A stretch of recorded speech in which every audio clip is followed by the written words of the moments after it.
Hello netizen, welcome to my YouTube channel, Pinchik Vlog. I'm here now in Jojo Bragais shop or ng office nila, and if you see, ito kanilang showroom at you will see lots of beautiful shoes. Ayan, nakakita nyo. Ayan. Iba-iba, may pang lalaki, may pang babae, at meron din pang bata or all for older people, ano. Walang pang bata at malalaki na. Pinakamaliit natin, size 5. Size 5 yung pinakaliit, at ayan po. Nakikita nyo po ang best seller natin ay ang kanilang Maxine at saka Rachel at saka yung isa, ano pangalan? Pia. Ayan. Ayan. Mga gamit yan ng ating mga beauty queen kung nakikita nyo. Ayan. Oh. Jojo. Ayan. Pangalan niya Jojo Bragais. Yan po yung mga design nila. Ayan. Ayan. So, ito po yung ating best seller ngayon. And this is the one my daughter is requesting. Kaya narito ako at pumunta para bilhin dahil gusto niya subukan at isuot dahil kanya na it's a famous shoes. Kaya she want to try talaga by herself. At alam niya naman, ito yung shop natin. At pati yung shop ay very accommodating. Maganda, very comfortable. So, yan po yung shoes for men's. Ayan, for men. Kaya meron din tayong for men, meron din tayong belt. Yan, nakita nyo.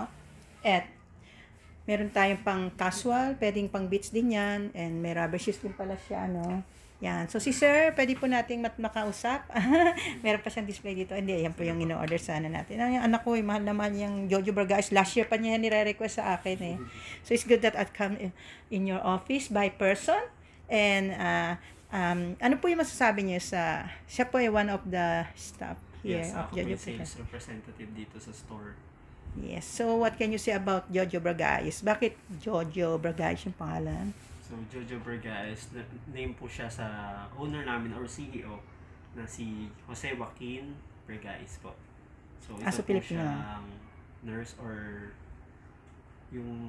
siya po yung isang nurse na yung nai-apply niya yung shoes doon sa mga tao na yun yung mga spot ng paa natin kung saan yung mga mas comfortable na part, kung saan yung mas magi-spot. So, in-apply niya yun din. Engineered works na rin yung sapatos natin. So, mga mas quality din talaga din. And mas mararamdaman ng mga client natin or yung mga gagamit talaga na mas comfortable.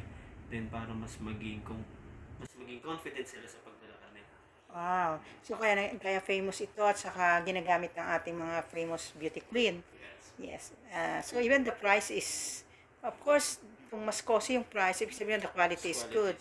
Yes. Okay. So, ayan po. So, how about, what can you say? Dahil nakita ko sa internet, they have selling online cheaper and, ano ba yon?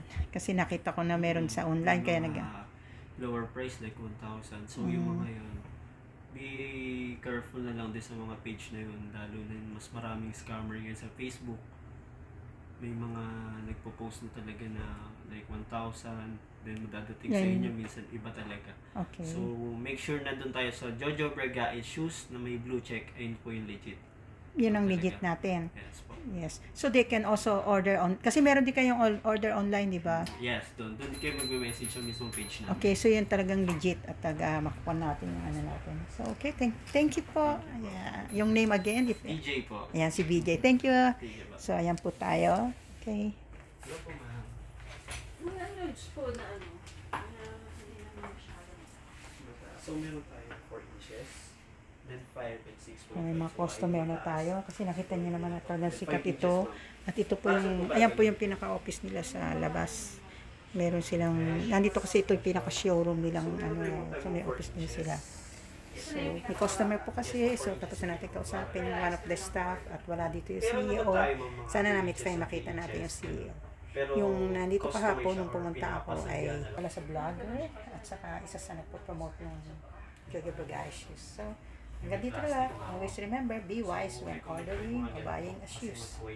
Don't just trust sa mga nasa online or better see what ang quality yon. Kaya, kung dito na lang, don't forget to subscribe and may dumarating na naman. Sa ating Pinchik Vlog. Bye!